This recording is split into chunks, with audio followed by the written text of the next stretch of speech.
Advocate റഫ്താസ്, കുറച്ച് കാര്യങ്ങൾ advocate റഫ്താസിനോട് ചോദിക്കണമെന്നുണ്ടായിരുന്നു.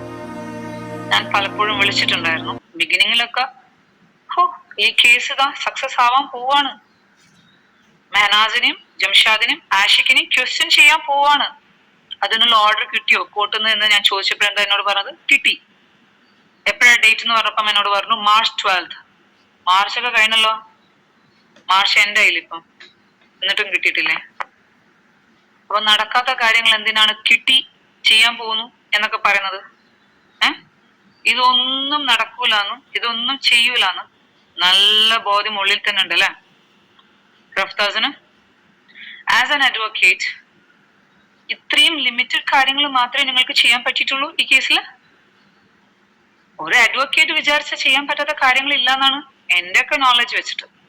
അത് നല്ലൊരു അഡ്വക്കേറ്റ്, നല്ലൊരു ഇന്റലിജന്റ് ബ്രൈറ്റ് അഡ്വക്കേറ്റ് ആണെങ്കിൽ അവരെ വിചാരിച്ചാൽ ഏതൊരു കേസിനെയും ഷാർപ്പായിട്ട് അതില് ഇൻസ്പെക്ട് ചെയ്ത് കൊണ്ടുപോകാൻ പറ്റും. അതിന് പോലീസുകാരും ബാക്കിയുള്ള ആൾക്കാർ വേണമെന്നില്ല. Only the advocate is enough. അപ്പൊ നിങ്ങൾക്ക് ആ കേസ് കോർട്ടിലേക്ക് എത്തിക്കാൻ പറ്റിയില്ല, എന്തുകൊണ്ട്? ഇൻവെസ്റ്റിഗേഷൻ കംപ്ലീറ്റ് ആയിട്ടില്ല എന്ന് പറയുന്നു. എവിടെ ഇൻവെസ്റ്റിഗേഷൻ കംപ്ലീറ്റ് ആവാതിരുന്നത്? ദുബായിൽ ചെന്ന് ഇൻവെസ്റ്റിഗേഷൻ കംപ്ലീറ്റ് ആയാൽ മാത്രമേ നിങ്ങൾക്ക് അതിനുള്ള കാര്യങ്ങൾ ചെയ്യാനുള്ള ഉണ്ടായിട്ടുള്ളൂ. ഫോറൻസിക് റിപ്പോർട്ട് എന്ന് പറഞ്ഞൊരു സാധനം നിങ്ങളുടെ കയ്യിൽ കിട്ടിയിട്ടുണ്ടായിരുന്നില്ലേ ദുബായിൽ നിന്ന് വന്നിട്ട്? എത്ര മാസമായി അത് കിട്ടിയിട്ട്?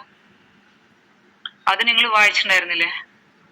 ആ ഫോറൻസിക് റിപ്പോർട്ടിൽ നിങ്ങൾക്ക് വേണ്ട പ്രൂഫ് ഉണ്ടായിരുന്നില്ലേ അഡ്വക്കേറ്റ് റഫ്താസ്? ഈ ഫോറൻസിക് റിപ്പോർട്ട് നിങ്ങൾ തന്നെയാണ് എനിക്ക് അയച്ചു തന്നത്. അപ്പൊ അതൊന്ന് വായിച്ചിട്ട് പോലും ഇല്ലാന്ന് എനിക്ക് മനസ്സിലായിട്ടുണ്ടായിരുന്നു.